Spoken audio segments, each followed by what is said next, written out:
Well, good day everyone. This is Jerry from Rhapsody Tours. Today we're going to start looking at different regions throughout Germany. When I was deciding how to approach these podcasts, I first looked at talking about each Bundesland, or state. I quickly realized that much of the description I would be giving would be overlapping. So instead, I have decided to talk about Germany by distinct regions. I've had the great pleasure of traveling throughout Germany, and I've found many distinctions between all these regions. So this is how I propose to cover these podcasts. We'll begin in southeast Germany, and I will refer to this area as the Lederhosen and Beer region. This Bavarian region is what most of the world thinks of Germany when asked. Munich is one of the most visited cities in Europe, and probably the best place for old-fashioned German fun. As stylish and international as Berlin, Munich has a strong sense of its Bavarian tradition. A night at the Hofbrauhaus with its Ein Maß, or liter mugs of beer, and the Umpal bands will get you into the Bavarian spirit in no time. One of the most scenic drives in Germany, the Romantische Straße, or Romantic Road, winds from the south of Würzburg to the little town of Fussen, on the foot of the Bavarian Alps. The decorative, glorious old city of Würzburg is overlooked by a fortified castle. Along the way, Rothenburg ob der Tauber is a splendidly reserved medieval town, and at the end of the road is the mad King Ludwig's most fantastic creation, the Neuschwanstein Castle, the same castle Walt Disney used to base his famous castle on. The second region we'll look at is the Francona and German Danube. Some of Germany's greatest medieval and Renaissance treasures came from this region. Here you'll visit some of the most beautiful and historic towns in Germany, notably Regensburg, Bamberg, Nuremberg, and Bayreuth, where Richard Wagner, or Wagner as it's properly pronounced, built his theater and created Festspiele, the famous opera festival. Though tourists often passed it by, Regensburg, about 100 kilometers or 60 miles southeast of Nuremberg, is well worth a visit. It remains one of the best preserved cities in Germany. Nuremberg holds much interest today with its many preserved art treasures, even though, as many other European cities, it virtually had to be rebuilt after the Second World War. The Danube, which flows through this region, is well worth exploring for its own quiet charm. Our next region is the Black Forest.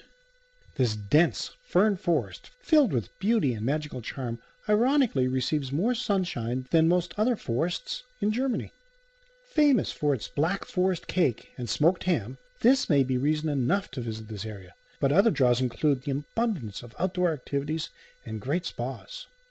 As a bonus, if you would like a traditional Black Forest cuckoo clock, you only need to stop in Freiburg. And Lake Constance, bordering the Black Forest.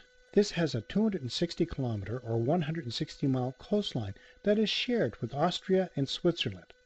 But according to most Germans, Germany has the best part, the lake's beautiful northern rim. Constance, the largest city on the lake, also merits a visit because it is an amazingly well-preserved medieval city. The next region I'll refer to as the rebirth of the former East. Now I have to admit, when I first traveled to the former East Germany, I expected to see industrial cities with prominently gray, cheap housing projects. I was pleasantly surprised to see rebuilding projects and revitalization that has been ongoing for over 20 years and still continues today. Berlin, once again, has taken its place as Germany's capital and cultural center. It summons visitors to its magnificent museums, cultural offerings, and fabulous nightlife. Southwest of Berlin is Potsdam, with its famous palace, elegant gardens, and parks. During the Soviet era, the tourist mecca for workers from the Eastern Bloc countries was Thüringen, with its pristine villages, churches, and medieval fortress ruins. It is now being discovered by the rest of the world. The region's forested mountains are prime hiking country, and another cultural center with many attractions is the city of Weimar, once a bastion for some of the world's greatest writers and composers. Leipzig is the most important industrial center in the east after Berlin. known for its annual trade fair that draws people from all around the world. But this city, once the home to Johann Sebastian Bach, is also a cultural treasure. For those of you who might find Berlin a little overwhelming, Leipzig is a fine alternative. Now, if you have the time or the choice between Leipzig and Dresden, make it Dresden. It is still one of the most beautiful cities in Germany. Although 80% of its center was destroyed by an infamous 1945 Allied air raid, Dresden has more than bounced back.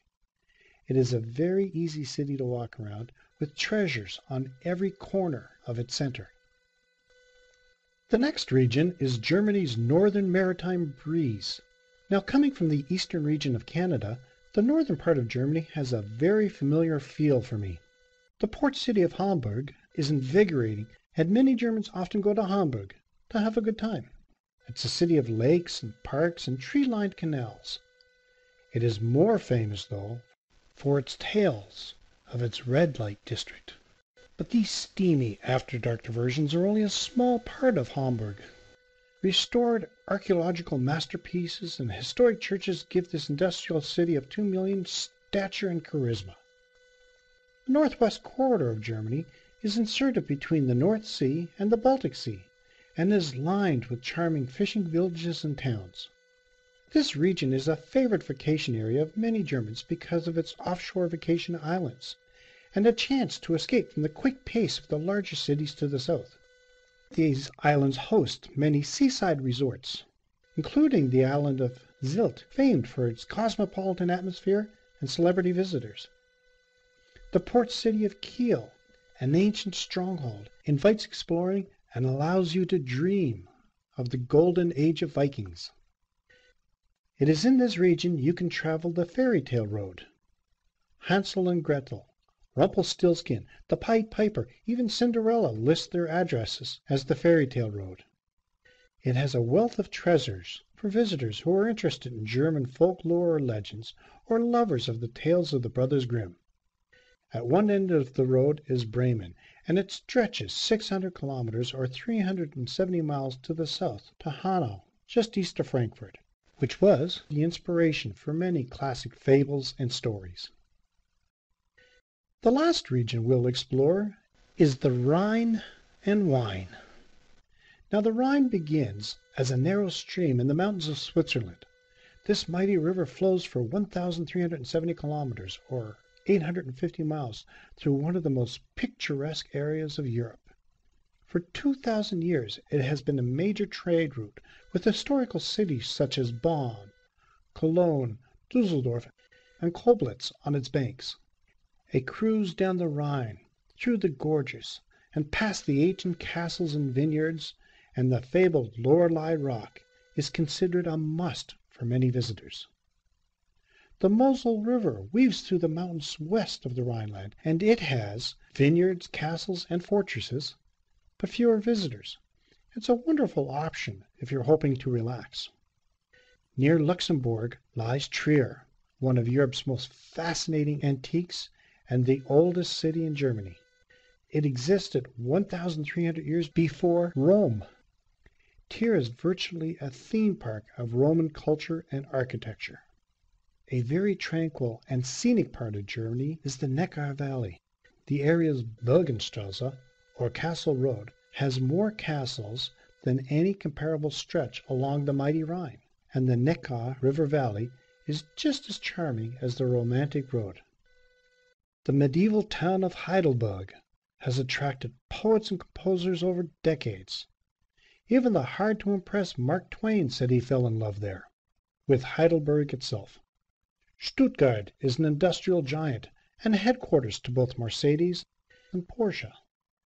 And Frankfurt, a vibrant, dynamic, and very civilized city filled with artistic treasures. The metropolis spends more per year on the arts than any other city in Europe.